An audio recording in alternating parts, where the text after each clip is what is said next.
Chapter 27, Okinawa. Iwo Jima was the key. It opened the door to the invasion of Japan and the end of the Pacific War. B-29s from Guam and Saipan passed over Iwo Jima without being attacked. Dozens and dozens of planes used Sulphur Island as an emergency landing field on their way back from bombing Japan. On the islands of Japan, many people wished the war to end. There were plenty of people who hadn't wanted their country to go to war with the United States. As more of their loved ones died on faraway islands, many Japanese people saw that nothing was possible but defeat. The Imperial Command, however, was still led by military men who refused to accept surrender. The war had to go on. So once again, we code talkers took part in another invasion. About 50 of us were part of the operation. We were called Operation Iceberg. Our 1,600 ships were the largest armada in the history, and the number of our troops was even bigger than the force that landed on the 6 beaches of Normandy in Europe. I was now with the 6th Division, made up of regiments from other disbanded divisions. This time we were to invade the island of Okinawa, even closer to Japan. The Okinawan people had always been peaceful and had no history of ever going to war. But when Japanese took over their island, our enemies made it into another military fortress. Our carriers went first, sending planes against the Okinawan airfields. Many enemy aircraft were destroyed on the grounds, but others took off to attack our ships. Kamikaze planes fell out of the sky toward our carriers. Those swarms of small planes looked to me like wasps whose nets had been poked by a stick. Many were shot down, and just as many fell into the sea without hitting any target. A lot of those planes were piloted by young men who'd never flown before. They were allowed to get drunk before taking off, since it would be their last drunk. Too many of those planes did strike their targets. The Hornet and the Franklin were hit the hardest. Over 700 men died on the Franklin. I saw it burning right next to me as our invasion force steamed on. In addition to my Navajo buddies, 2 of my white friends who had survived the other campaigns were there with me. Of course, one of them was Smitty, who was stuck to my side like a burr. Who was the other one? One of the greatest surprises I have ever had in my life came just after we left port for Okinawa. As I stood by the rail, a familiar drawling voice spoke up next to me. "Hey, Chief, what y'all gonna do when y'all see one of them habu snakes? I hear they's just a-crawling all over Okinawa." It was Georgia Boy. He had survived his wounds. There was a big bandage on his neck, but an even bigger smile on his face. I hugged him so hard that for once I was the one who lifted him off his feet and almost cracked his ribs. Then the deck shifted as the ship turned, and we both almost went over the rail. Smitty, though, grabbed us and pulled us back. The 3 of us stood there laughing our heads off. "Why aren't you dead, you good-for-nothing redneck?" Smitty said. "Can't kill a cracker with just one little Jap bullet," Georgia Boy answered, grinning. We weren't the only ones grinning. The mood on board our ships was really good. Even Radio Tokyo, still broadcasting its usual mixture of American music, bold-faced lies, and threats, brought a smile to most people's faces. "This is 0 Hour, boys. It is broadcast for all you American fighting men in the Pacific, particularly those standing off the shores of Okinawa, because many of you will never hear another program. Here's a nice number for you, going home. It's nice work if you can get it." There was a time when ominous words like those from Tokyo Rose had made the hair stand up on the back of my neck. Now those broadcasts just amused me. Most of us Marines were spending more time joking and talking about how the war had to end soon than worrying about the impending battle. "What are you going to do when you get home, Chief?" Smitty asked me. "He's going to eat mutton," Georgia Boy said, chuckling. "Me?" Smitty said. "I'm going back to college. That GI Bill is going to give me a free education." I didn't answer them. Much as I wanted to go home, deep in my heart it was still hard for me to believe that the war was almost over. Okinawa still lay ahead of us, and then the other islands of Japan. April 1st was landing day in Okinawa. It was also Easter Sunday. 154,000 of us GIs and Marines were poised to hit the Hagushi beaches.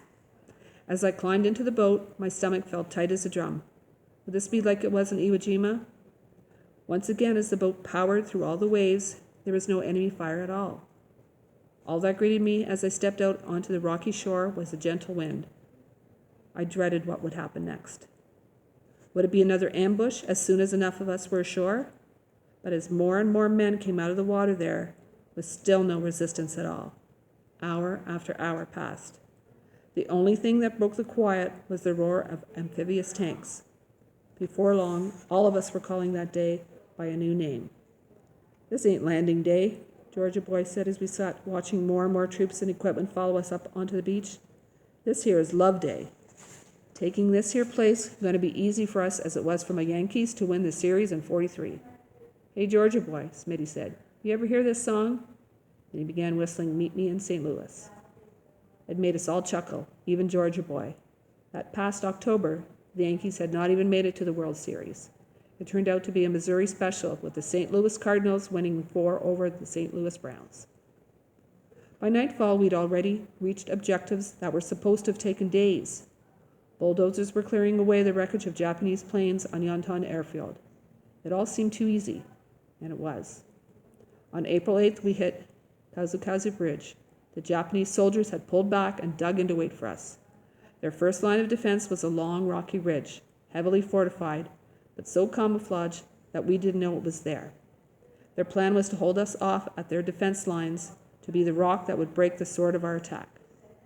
The Japanese Imperial General Headquarters wanted to bleed us white. They hoped that so many Americans would die, we'd lose heart and stop our attacks. That was the idea of one of their best military men, General Ushijima, and it almost worked. I don't mean that we almost gave up, but it took a long time and we lost so many good men. Our battle for Okinawa was some of the bloodiest fighting in the war. It was made even harder because there were no good roads and the island was crossed by ranges of hills running from east to west. We had to fight from one ridge to the next. It seemed it would never end. I've spoken so much about the other battles I saw that I will say little more about Okinawa than that it took us 83 days. The island was finally declared secure on June 2nd, 1945. On that same day, General Ushijima committed suicide. 12,000 Americans were dead or missing. 36 of our smaller ships had been sunk by the kamikazes, and about 400 more had been damaged by the attacks. The Japanese had lost 3,600 airplanes and 110,000 men. 80,000 Okinawan civilians also died in the battles. Even though through it all, our Navajo code was used to send and receive messages. We Navajos had helped a lot, but rather than feeling glad about it, I had a great heaviness in my heart. If it cost this much to take just one small island, invading the big islands of Japan would be too terrible to imagine. Our commanders now estimated there would be at least 1 million American casualties. No one knew how many Japanese soldiers and civilians would die. Thousands of kamikaze pilots, suicide boats, human torpedoes, and midget submarines had been prepared by our enemies. Tens of millions of Japanese would give their lives to defend their homeland. All our intelligence said that the Japanese military was still not ready to quit, even though the ordinary people were desperate for peace. Although I did not know it at the time, grandchildren, all through the war, many Japanese citizens were imprisoned or murdered because they spoke out against it. There was a powerful military organization called the Thought Police in Japan. If you were suspected of even thinking about criticizing the government, you'd be taken away by the Thought Police. It was also hard for the Japanese to speak up because they believed that their emperor was a god, the son of the sun god. They had to do what they were told because their emperor could do no wrong. Some brave Japanese people tried to let their emperor know how they felt. There were some men whose sons had died during the war who chose a certain way to tell their emperor there had been enough sacrifice. They did so through a sacrifice of their own. First, it was only a few, but by the last year of the war, there were many. Each grieving father sent a small package, carefully wrapped, to the imperial palace. None of those packages ever reached the emperor. They were quickly disposed of by men who had been appointed to keep all bad news from reaching Emperor Hirohito. Each package contained the sender's right index finger. It seems that Emperor Hirohito did not know what was truly happening much of the time. Any Japanese defeat was too embarrassing for the military leaders to admit to their immediate superiors, much less to their divine emperor. The real power in Japan during World War II was held by the Supreme Military Council, who assured the emperor that their decisions were best for their nation. While we kept secrets from our enemies kept secrets from each other, lying to their own people about what was truly happening. One of the saddest messages we code talkers ever received came on April 12, 1945. As soon as I got in on my radio, I took off my headphones. I couldn't talk. My throat was choked up and my eyes were filled with tears. Johnny Manuelito was my partner in the radio room that day. He put his hands on my shoulder. "What is it?" he asked. "Our FDR is gone." I finally managed to answer in a choked voice. "The President of the United States has died." It was a great shock to everyone. Few people knew how sick President Franklin Delano Roosevelt had been. Now everybody knows too much about everyone, even the personal lives of our leaders. Back then, though, things like that were kept private. Many Americans did not even know that President Roosevelt was crippled by polio. Roosevelt had been our president for more than 3 terms in office. People loved and trusted him. On the decks of ships and the shores of Pacific Islands, Marines, sailors, and soldiers knelt and wept together in prayer services for our fallen president. That morning when I offered pollen, I prayed for his family and those who loved him. I will tell you one story about Okinawa, grandchildren. It was one of my best memories of the whole war. A group of us code talkers had been able to catch a goat. We butchered it and cooked it over a fire. It was almost as good as mutton. Its smell brought other Indians. One of them was my Cheyenne buddy from Iwo Jima, Sam Little Fingernail, who was now a scout with the 6th. As he cut off a piece of that goat, he began to smile. "This makes me think of a story my Lakota great-grandpa told me," he said. "He was in the big fight when we wiped out Custer. But halfway through the battle, he rode over a hill, and there were 2 other Lakotas sitting around a fire cooking meat. They had just killed a buffalo.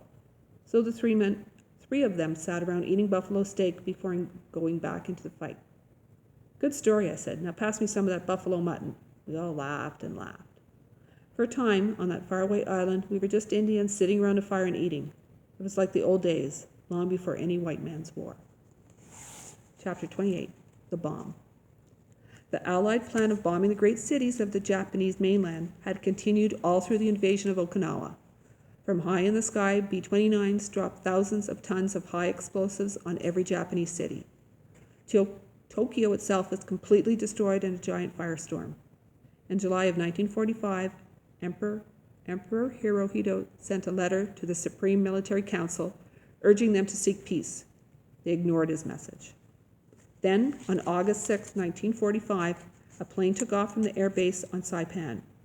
It carried America's secret weapon, a single atomic bomb. When that bomb fell on Hiroshima, it destroyed the whole city. Over 70,000 people died. 2 days later, a second plane took off from Tinian and dropped a second atomic bomb on Nagasaki. Until then, Emperor Hirohito had not spoken directly in the Supreme Council. But this news was too much for him. He went to the council in person. "I swallow my own tears," he said, "and give my sanction to the Allied proposal." Although the Japanese emperor was ready to offer unconditional surrender, not all of the military officers agreed. There was even an attempted coup, but it failed. Finally, on August 15th, Emperor Hirohito spoke over the radio to the Japanese people, telling them that Japan was surrendering. It was a shock to those people in many ways, grandchildren. None of them had ever expected to personally hear their emperor. Remember that Hirohito was a distant god to them. They had never heard a god's voice before. Of course, we code talkers were the first to receive the message that Japan had surrendered. It came over division radio early that night.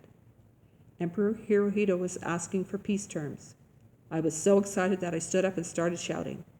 Several of us Navajos were there by the radio. We could hardly believe it. I stuck my head out of my tent. "War is over," I shouted to the other Marines. "Japan is surrendering." Then we Navajos tore off our shirts and began dancing around. We headed right for the bandsmen's tents, where we liberated some of the little drums. Each one of us code talkers grabbed a drum and went dancing down the road, beating on those drums, yelling and singing in Navajo.